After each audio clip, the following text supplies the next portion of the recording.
Hello बच्चों, so let's understand the question. Modulus of rigidity of a liquid is non zero constant infinite zero can not be predicted. तो बच्चों, modulus of rigidity को हम कैसे define करते हैं? अगर हम बात करें मॉडुलस ऑफ रिजिडिटी, तो इसको हम डिफाइन करते हैं बच्चों shear stress upon shear strain.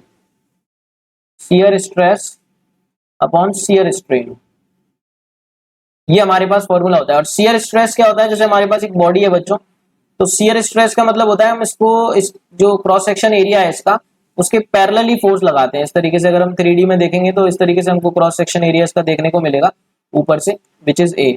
तो क्रॉस सेक्शन एरिया के पैरेलल डायरेक्शन में ही हम यहाँ पर फोर्स लगाते हैं, तो उससे शियर स्ट्रेस हमारी जनरेट होती है, डेट इज एफ बाय ए।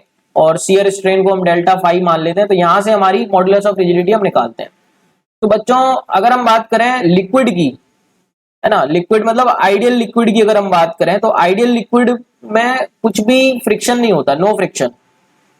ठीक है बच्चों, अगर फ्रिक्शन नहीं होगा तो अगर आप लिक्विड के सरफेस पे एक फोर्स अप्लाई करोगे भी तो अंदर फ्रिक्शन डेवलप ही नहीं हो रहा, लेयर्स के बीच में फ्रिक्शन डेवलप नहीं हो रहा, इसका मतलब टेंजेंशियल फोर्स यहाँ पे डेवलप नहीं होगा। No tangential force will develop between layers of liquid. अब बच्चों, टेंजेंशियल फोर्स डेवलप ही नहीं होगा तो शियर स्ट्रेस कितनी हो जाएगी हमारी? जीरो। शियर स्ट्रेस हम कितनी बोल देंगे? जीरो।